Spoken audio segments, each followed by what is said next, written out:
Y la primera ponencia va a estar a cargo de la doctora Lourdes Arriaga Pisano.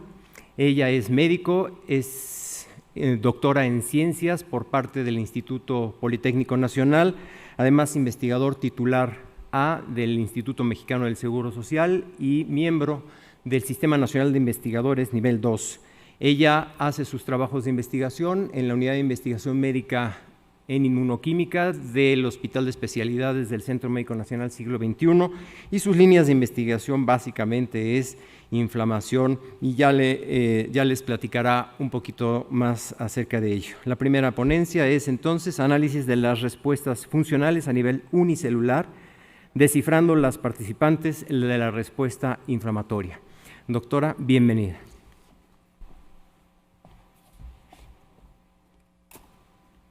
Muchas gracias, doctor Ferat, por la amable presentación y sobre todo por la consideración para presentar este trabajo que tengo que iniciar agradeciendo a muchísima gente que se ha sumado a lo largo de los años para que tengamos esta información que voy a compartir con ustedes. Como ya lo mencionó el doctor Ferat, yo voy a abordar este tema de análisis de las respuestas funcionales a niveles unicelular, descifrando a los participantes de la respuesta inflamatoria, y él ya presentó mi adscripción. Permítanme. Ok, entonces, bueno, como seguramente saben ustedes, la respuesta inflamatoria se define como una respuesta, en forma breve, como una respuesta del tejido vascularizado a la lesión. Y esto tiene que ver con que no solamente participan las células que se encuentran en los tejidos que, por ejemplo, estén sufriendo el daño y que desencadenan esta respuesta inflamatoria, sino que se tienen que sumar más células. Y la forma de llegada de estas células, pues es por el torrente circulatorio, que después se pueden sumar otras células que localmente sean convocadas o las que llegan por otras vías, eso por supuesto, pero claramente se necesita este componente vascular para que ocurra la respuesta inflamatoria. Y no solamente como una forma de llegada, sino porque las células endoteliales son también importantes participantes de esta respuesta inflamatoria. Yo no voy a ahondar hoy respecto a esas cuestiones importantemente. Me voy a centrar más en los participantes leucocitarios de la respuesta inflamatoria.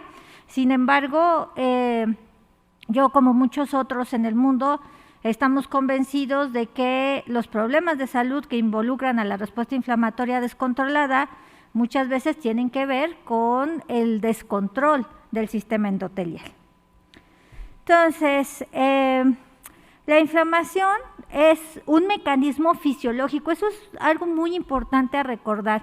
De repente, cuando se tienen estas tendencias de contra mí o conmigo en diferentes áreas, esto también involucra a la investigación y se piensa de o es pro o es anti, es bueno o es malo. Y aquí la respuesta inflamatoria de suyo, pues es algo positivo porque nos sirve para limitar el daño y para echar a andar los mecanismos de remodelación de los tejidos, que eso es lo ideal que ocurra, que después del proceso inflamatorio se resuelva de tal manera que parezca que allí no pasó nada.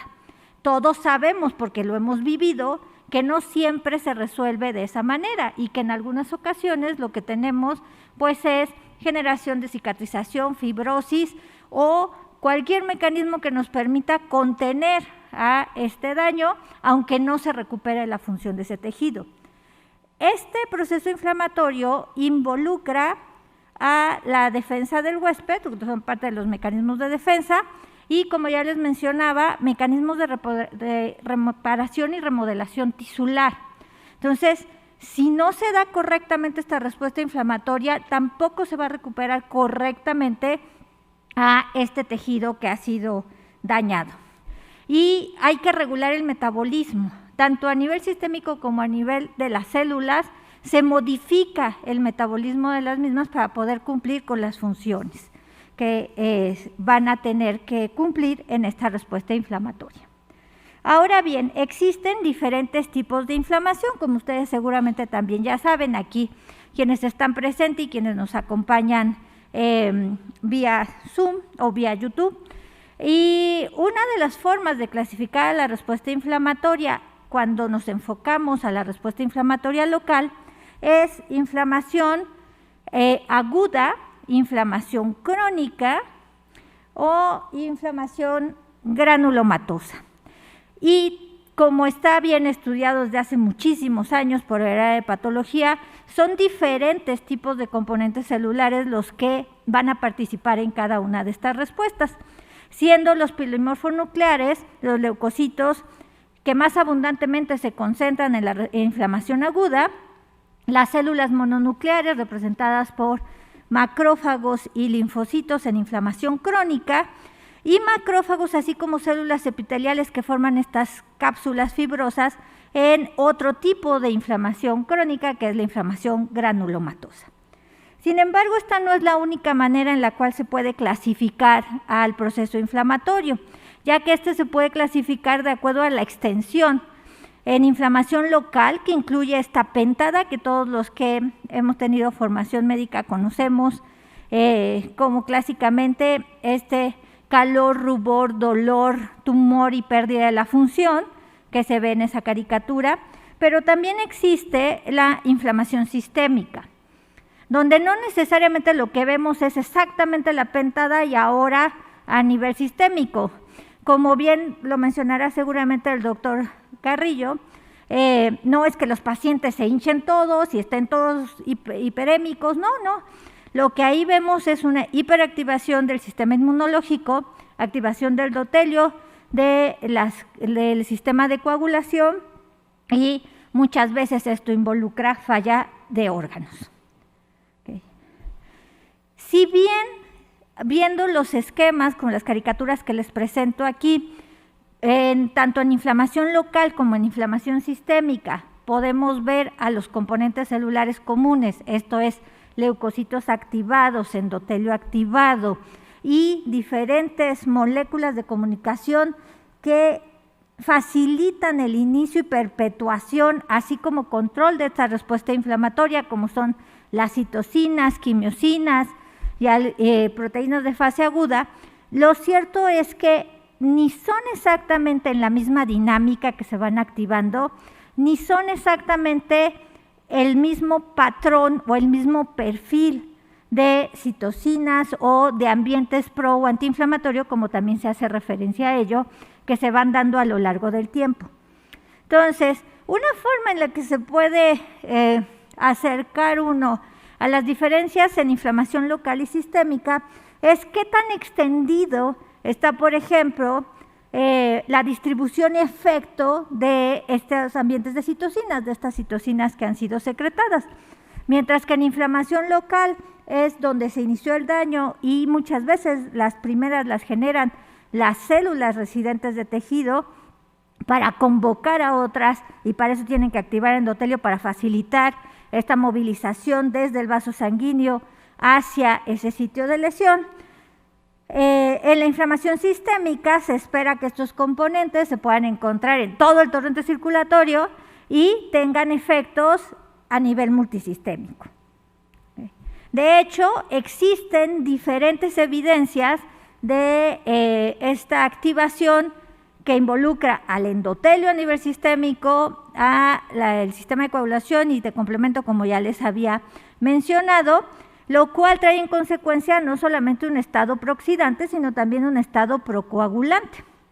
Hay también muchísimas evidencias más gruesas o más detalladas de la activación del sistema inmunológico, y esto incluye a la liberación y altas concentraciones de proteínas de fase aguda, de varias citocinas proinflamatorias, así como la desregulación de la función de los leucocitos, que puede incluir la expresión incrementada de diversas moléculas, como algunas que ahí se mencionan, 69, C69, C86, etcétera, así como modificación en la capacidad de sobrevivencia de las células. Condiciones normales tenemos una resistencia a la apoptosis en el caso de polimorfonucleares, particularmente neutrófilos, y un incremento en la mortandad de linfocitos, por ejemplo. por apoptosis o algunos otros mecanismos, y no nos suena raro porque mucho de esto nos hemos familiarizado con COVID-19, que es un proceso de inflamación sistémica. Todos lo hemos leído, varios lo hemos padecido, que efectivamente tenemos estos componentes donde participan estas proteínas de fase aguda y otros componentes que incluyen aferritina, dímero D, y hay activación endotelial, se reportan vasculitis, trombosis y falla orgánica. Por supuesto, estamos hablando de que esto se presenta en enfermedad COVID-19 de moderada a severa, ¿okay? Para aquellos que desarrollan una infección leve, probablemente esto no es al menos tan dramático en el cuadro clínico el efecto de estos componentes, y pues para nada en aquellos que se infectan pero en realidad no desarrollan enfermedad, que solo serían SARS-CoV-2 positivos. Okay. Ahora bien, existen modelos de propuesta de cómo es que se dan este tipo de respuestas inflamatorias sistémicas, y que ya tiene muchísimos años todavía sigue siendo una propuesta en buena medida, pero en lo que consiste es que a partir de que existe un factor desencadenante, también llamado disparador, que puede ser la presencia de los patrones moleculares asociados a daño, cuando se habla de inflamación aséptica, o de patrones moleculares asociados a patógeno, cuando se habla de sepsis, por ejemplo. Lo que se va a dar es la activación de la respuesta proinflamatoria, ¿okay? Que clínicamente se asocia con el desarrollo del síndrome de respuesta inflamatoria sistémica, o SIRS por sus siglas en inglés. ¿Okay? Inmediatamente después, y tratando de recuperar la homeostasis en el sistema, se echan a andar la liberación de proteínas o de moléculas antiinflamatorias, así como de otros mecanismos de regulación de la respuesta. Clínicamente se propone que esto puede dar lugar al desarrollo del síndrome de respuesta antiinflamatoria compensatoria, denominada CARS. Hay quienes proponen que pues justo en este punto, cuando ya están los dos componentes, entonces tenemos una respuesta mixta, ¿no? Pero como quiera que sea, cualquiera de los dos excesos nos pone en problemas. Si prevalece la respuesta inflamatoria, pues todos sabemos que esto puede condicionar esos estados de daño tisular que pueden comprometer incluso la vida de los pacientes, y también por el lado de que prevalezca la respuesta antiinflamatoria podemos meternos en problemas, e incluso en algún momento se acuñó y se utilizó el término de parálisis inmunológica, que ya ha evolucionado y que hoy entendemos mejor como un estado de desregulación inmunológica con difusión leucocitaria importantemente. ¿Okay? Ahora, recordar que si esto tiene que ver, este proceso que se inició, tiene que ver con la presencia de un agente infeccioso, entonces este SIRS lo podemos denominar perfectamente como sepsis, recordando que actualmente pues, se define este proceso inflamatorio sistémico que pone en peligro la vida, con falla orgánica, como sepsis. ¿Okay? Y si observamos las propuestas de cómo es que se dan los procesos fisiopatológicos en el caso de COVID-19, pues son muy similares. No me voy a detener aquí porque pues prácticamente vamos a repasar lo mismo, las proteínas de fase aguda y posteriormente los mecanismos de compensación, etcétera. Y ojo, es muy importante recordar que estas moléculas de proteínas de fase aguda y citocinas o quimiosinas proinflamatorias, si bien se elevan todas en algún momento, no necesariamente se elevan al mismo tiempo. Y eso muchas veces se nos olvida cuando estamos hablando de inflamación sistémica y pensamos que todo va a estar para arriba. No necesariamente, depende de cuándo lo midamos. Y eso ocurre tanto en los procesos, por ejemplo, de sepsis como COVID. Y aquí algunos ejemplos. Son resultados que publicamos hace algunos años, resultado de la tesis de doctorado de Luis Ángel Flores Mejía. Y como pueden ver, hay un incremento de varias citocinas como TNF, interleucina 6, interleucina 8, consideradas proinflamatorias, Pero también hay un incremento de las citocinas antiinflamatorias, como interleucina 10 o el receptor antagonista para interleucina 1. ¿Ok? Y de allí esa propuesta que les había mencionado, que mucha gente hable de, pues desde el punto de vista clínico, del MARS, de estas respuestas mixtas. ¿Ok? Yo no sé si en realidad son respuestas mixtas o más bien tiene que ver con la temporalidad en la que pescamos al proceso para tomar estas muestras, cuando ya tenemos la suma de los diferentes eventos. Y no sabemos muchas veces cómo están las capacidades de expresión de los receptores y el efecto que éstas tengan. Estamos viendo estas citocinas, tanto pro como antiinflamatorias, por una concentración de estas al no haber biodisponibilidad de las mismas, o efectivamente están teniendo efectos como se hipotetiza para complicar a los pacientes. En COVID-19 nosotros exploramos en el laboratorio, cuando a inicios de la pandemia, también estas citocinas y vimos que pues si bien se incrementan, porque lo que están viendo allí muy tenue con la línea verde superior, que en el caso de interleucina 6 está cerca de 100 picogramos por mililitro, hasta allí son los valores normales. ¿Okay?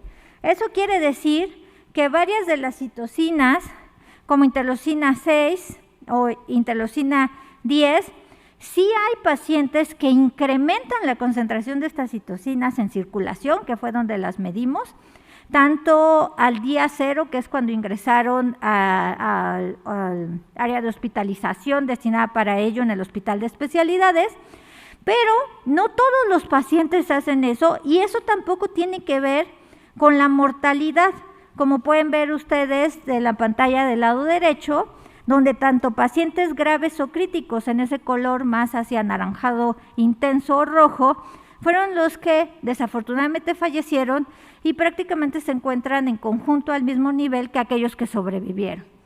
¿Okay? Eso no es tan raro como pensamos, porque cuando uno ve la citocinemia en enfermedades de inflamación sistémica, como ustedes pueden ver en ese ejercicio que les presento del lado izquierdo, que en un formato mucho mejor está publicado en un libro de COVID que el doctor Lenin Pavón y el doctor Ferat tuvieron a bien editar y en el cual pudimos participar. Hay diferentes procesos inflamatorios que presentan este incremento en la concentración de citocinas, tanto proinflamatorias como antiinflamatorias. Y COVID lo tiene, pero no es el que tiene los niveles más elevados. Si lo observan en la segunda columna, en esos cuadros rosas, son los niveles en donde encontramos mayor concentración reportada en diferentes artículos, no solamente de nuestro grupo, y ahí se ve que las concentraciones, al menos de interleucina 6, interleucina 1 beta, interferón, son muy superiores a las que encontramos en COVID. Y en otro artículo que se publicó en Lancet se ve prácticamente lo mismo, porque como pueden ver al inicio de la gráfica, donde están esos 3 círculos de tinte azul, esos son los niveles que se reportan para diferentes grados de COVID. Son otras enfermedades en las que probablemente sí ocurre esta hipercitocinemia que pudiera o podría merecer el título de tormenta de citocinas, pero definitivamente en COVID-19 no.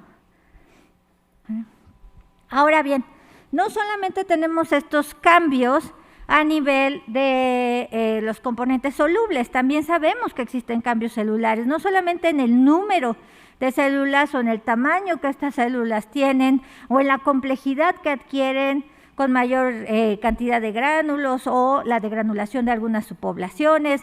La expresión de moléculas de superficie también está involucrada, así como su agregabilidad, ¿no?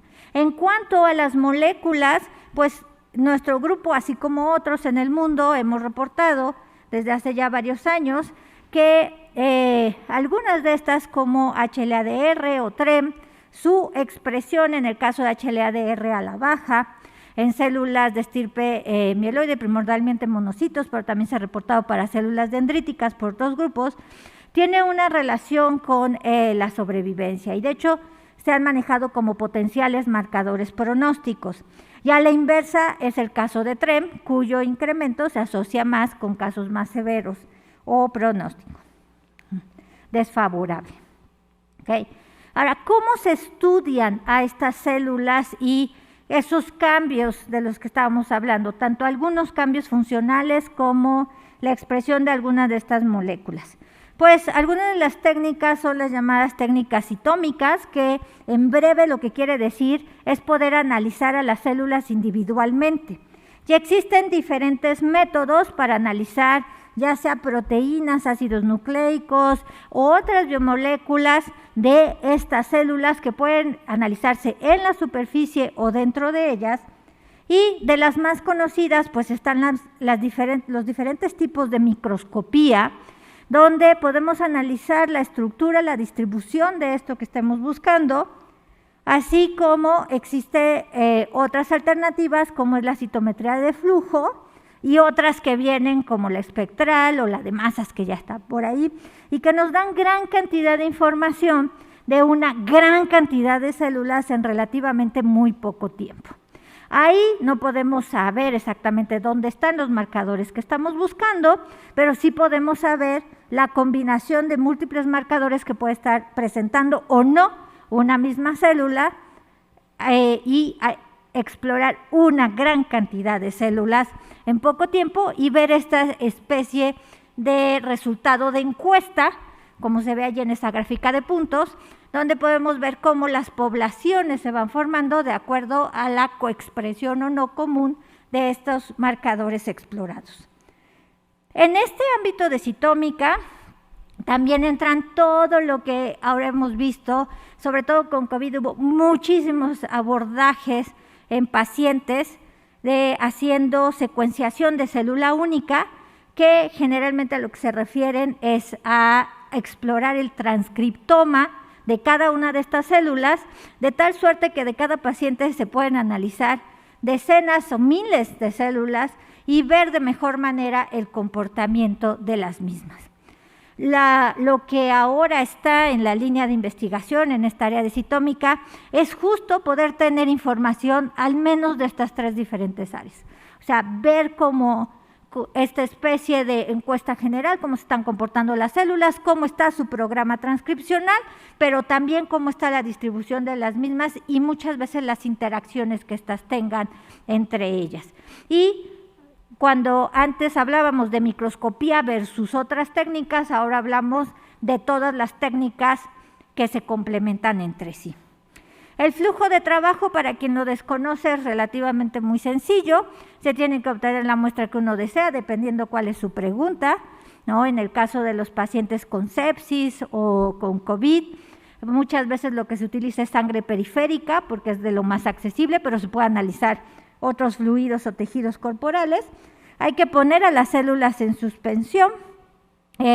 Si lo que vamos a hacer es analizarlo por citometría de flujo o alguna otra alternativa parecida, o hacer la preparación correcta para el análisis por microscopía. ¿Okay? Una vez que ya tenemos estos resultados, pues lo que sigue es hacer el análisis y que se puedan mostrar si existen diferencias o no entre los grupos seleccionados. ¿Okay? Utilizando este tipo de técnicas, tanto citometría como microscopía, parte de lo que hemos explorado pues es esta presencia incrementada de agregados leucocitarios en circulación de los pacientes con sepsis. Y como ustedes pueden ver, para aquellos que tienen algo de experiencia analizando datos de citometría, pues ahí se ve del lado derecho en la zona roja cómo está muy extendida esta zona de los llamados agregados o no singuletes, y el análisis cuantitativo de esto y de las imágenes de microscopía que obtuvimos, pues efectivamente nos dejan ver que hay mayor cantidad de agregados, sobre todo a expensas de polimorfonucleares y algunas otras células muy interesantes que por obviedad de tiempo no me voy a detener. Ahora bien, esto no es lo único que hemos podido ver en procesos de inflamación sistémica, sino también el que hay una degranulación de estas células Otra vez, para quien tiene un poco más de experiencia viendo gráficos de puntos, ahí aparecen unos de tamaño contra granularidad. Y en su tesis de doctorado, Luis Ángel Flores, lo que pudo detectar es que había una disminución en la complejidad, o sea, en la granularidad de estas células, que era significativo en los pacientes con sepsis versus sujetos normales, y que en la gráfica de puntos se ve perfectamente, le decimos coloquialmente cómo se caen las células hacia el origen. Ahora, con estas técnicas de análisis a nivel unicelular, además de estas características morfológicas generales, también podemos analizar, también podemos identificar y caracterizar a estos leucocitos con la búsqueda de marcadores, porque se utilizan anticuerpos conjugados con fluorocromos que nos permiten rastrearlos. Y de esta manera podemos tener este tipo de información. En la gráfica que ven del lado izquierdo, pueden ver cómo se pueden detectar las células que son CD19 positivas, CD56 negativas, y en una posterior gráfica se puede no solo identificar, sino caracterizar en esta coexpresión de CD27 y CD81. Y más que hacer aquí un análisis profundo de lo que biológicamente significan estos marcadores, pues es solo un ejemplo para dejarles ver cómo es que podemos obtener información como esta, que fue parte de las tesis de maestría de Jessica Prieto y de Olivier Cabrera, así como del mismo Luis Ángel Flores, donde pueden ver que no solamente por tamaño y complejidad, sino también identificados por marcadores de linaje, se puede ver que hay linfopenia, primordialmente a expensas de linfocitos T, que aquí no se los muestro, pero así fue que lo encontramos, y granulocitosis, primordialmente a expensas de los polimorfonucleares. Y si nos enfocamos en un subtipo de poblaciones, alcanzan a ver cómo varios de estos, incluyendo el DR o CD69 o CCR7, se encuentran más expresados significativamente en el caso de pacientes con sepsis que sujetos sanos, o incluso en el caso de pacientes con CIS, que sería inflamación sistémica aséptica, al menos no se puede evidenciar que ahí haya el patógeno. Y esto, algo muy parecido, lo vimos también en pacientes con COVID, y esto estamos por reportarlo, todavía esto es preliminar, esta que les muestro. Ahora, estos marcadores no solamente sirven para entender mejor cómo se da el proceso fisiopatológico a nivel celular, sino también se pueden utilizar como potenciales biomarcadores varias de estas moléculas. Y si bien les mostré que individualmente veíamos algunas diferencias, utilizando este mismo panel, pero combinando los marcadores, vean cómo mejora importantemente que también podemos separar a los pacientes que tenían sepsis de aquellos que tenían CIRS. Parece cosa menor, pero para los clínicos, y yo espero estar emocionando mucho al doctor Carrillo Esber, esto puede ser la diferencia para la toma de decisiones en algunas cosas. Ahora, no solamente podemos ver estas moléculas correspondientes a la activación, sino también podemos ver la prevalencia de subpoblaciones que están asociadas con procesos de activación. En el caso particular de los monocitos, esto tiene que ver con lo que desde hace mucho el grupo del doctor Ziegler y otros hemos venido reportando, de la presencia de monocitos clásicos, intermedios y no clásicos, que se identifican por la coexpresión o no de CD14 y CD16. Y en estos resultados preliminares del estudio de pacientes con COVID, pueden ver cómo hay una redistribución de estas poblaciones con una mayor representación tanto de monocitos intermedios y no clásicos, los cuales suelen estar asociados más a respuestas proinflamatorias. ¿Okay? Pero no solamente es que cambie la distribución de estas poblaciones, sino también se ha reportado que está comprometida la capacidad funcional de estas células.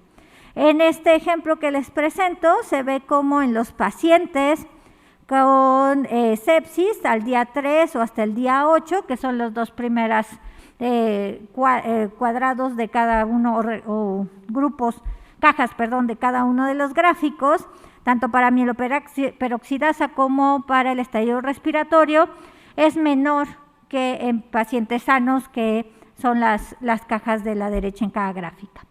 ¿Okay?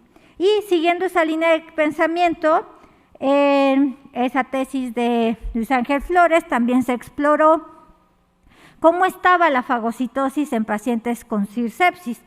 Pues claro, porque esto que veíamos acá atrás de mieloperoxidasa y el estadio respiratorio son parte de ese proceso de fagocitosis. Y lo otro que sabemos es que para que esto sea efectivo tiene que haber maduración del fagolisosoma, y esto involucra disminución del pH.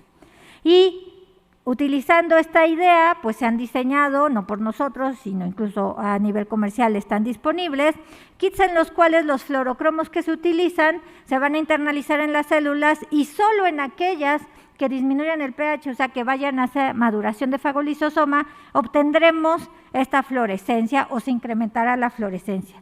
Y con eso Luis Ángel pudo ver, primero identificar muy bien si eran los monocitos o los neutrófilos o qué tipo de células, por el inmunofenotipo como ya les presenté.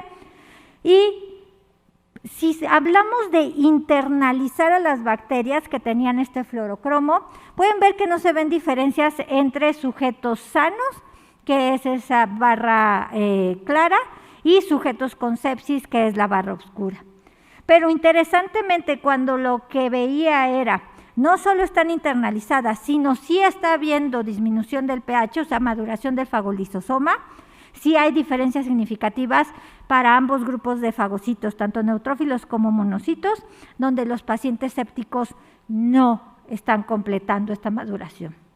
Entonces, ese tipo de procesos no son los únicos que pueden estar afectados. También hemos explorado como otros grupos cómo está la señalización en estas células en respuesta a estímulos como los inductores de inflamación tipo lipopolisacárido o LPS, y algunos otros como citocinas tipo IL6 o GM-CSF. En esta estrategia lo que hicimos fue ver si había fosforilación de algunos de los transductores involucrados en la señalización activada por estos inductores, y como pueden ver aquí en este mapa de calor, donde lo rojo es sí hay activación y lo verde es no hay tanta activación, pues en resumen se ve lo mismo que en estas gráficas cuantitativas, donde los pacientes con sepsis, a veces en neutrófilos y monocitos, a veces exclusivamente en monocitos, tienen una menor capacidad de activación de estos transductores o de estas vías de señalización. Otra de las preguntas que generalmente se hace uno en respuesta inflamatoria es, ok, sí, ya todos de acuerdo en que sí va a haber mayor concentración de mediadores proinflamatorios y entonces tenemos que tener respuestas más elevadas porque hay expresión de algunas moléculas que se asocian a inflamación. Y parte de lo que nos preguntamos es, sí es cierto. Como pueden ver aquí, lo que tenemos en la gráfica es que en los pacientes con sepsis, efectivamente, así como en los de CIRS, hay mayor concentración de varias citocinas, ¿okay? Como el TNF, interleucina 9 beta, pero también proinflamatorias y antiinflamatorias. ¿Okay? Y lo que se hizo fue un abordaje para ver cómo estaba la respuesta a interleucina 6 en un modelo ex vivo. Y como se ve en la gráfica de puntos, pero es todavía más claro en estas barras, en los pacientes con sepsis, la capacidad de respuesta, la capacidad de producción de TNF por parte de los monocitos en respuesta a esta interleucina 6 está significativamente disminuida. Y no tiene que ver solo con la respuesta inflamatoria, porque si nos fijamos en CIRS, no se está comportando igual. Entonces, como muchos ya lo han reportado y sugerido, inflamación sistémica también se va a modificar el tipo de respuestas que tengamos dependiendo del agente que está involucrado, ¿no? Y el agente inicial parece que es importante, pero también los agentes que se sumen en el camino. Entonces, pues ante lo que estamos es ante un comportamiento más cercano a la teoría del caos, que eso no quiere decir nada malo, simplemente es un comportamiento diferente en estos procesos de inflamación sistémica que hace falta comprender más. Algo parecido estamos observando en los análisis que estamos haciendo de lo que obtuvimos de pacientes con COVID. No necesariamente son las mismas respuestas, pueden ser más intensas, menos intensas, y también estaremos analizando si esto tiene que ver con el subtipo de células que puedan estar prevaleciendo, como es en el caso de los diferentes subtipos de monocitos. Entonces, me tomo nada más un par de minutos para sumar evidencias para una reflexión a la que los quiero invitar. Y es, dejando de lado lo de inflamación sistémica, otro de mis exalumnos, hoy el doctor en ciencias Ismael Mancilla, en su tesis de doctorado, exploramos el efecto que podía tener sobre los leucocitos el que tuvieran contacto con células endoteliales. Entonces, lo que él hizo fue montar un modelo in vitro en el que ponía o a los monocitos solitos o a los monocitos que se recuperaban después de haber atravesado de una cámara superior a una cámara inferior a través de una monocapa de células endoteliales, y monocitos que se ponían en la cámara inferior y nunca atravesaban a esta capa, pero podían estar expuestos a factores solubles de las células que fueran secretados por las células endoteliales. Entonces, después de que estaban o no en contacto con estas células endoteliales, las estimulaba con el EPS y les preguntaba varias cosas, cómo estaban las citocinas, cómo estaban sus capacidades funcionales, y rápidamente lo que pueden ver es que si transmigraron, o sea, si atravesaron por estas células endoteliales, la capacidad de producción de citocinas proinflamatorias es menor. Y por obviedad de tiempo no me detengo a revisar que mientras que la de quimiosinas es mayor, también tienen diferentes capacidades en cuanto a la eliminación de bacterias. ¿Okay? Y pueden ver claramente con estos ensayos de recuperación de las bacterias y unidades formadoras de colonia que son mucho más efectivos estos monocitos que interactuaron con las células endoteliales, pero no con sus factores solubles, sino directamente al atravesarlos, al haber contacto directo. Y con estas poquitas evidencias, la siguiente pregunta, y esa queda abierta a todos, claramente no es lo mismo explorar el comportamiento de los monocitos que estaban circulando a aquellos que ya llegaron a un tejido, que transmigraron a través de este endotelio. No va a ser lo mismo. Pero ¿cómo será cuando tenemos endotelio disfuncional, como es el caso de inflamación sistémica? Eso no está claro. Y estas y muchas otras preguntas quedan abiertas. No me queda más que agradecer su atención y mi correo en caso de que deseen contactarme, y darle las gracias a varios de los apoyos financieros que hemos recibido a lo largo de varios años, y al maravilloso grupo de investigadores y colaboradores, tanto ya investigadores formados como en formación y múltiples médicos pregrado, que no nombro a todos por obviedad de tiempo y también no me vaya a faltar alguno, pero de verdad, muchas gracias.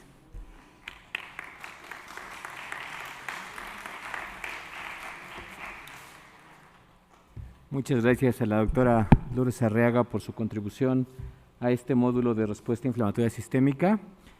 Como ella misma dice, por obviedad de tiempo vamos a dejar las preguntas al final del módulo.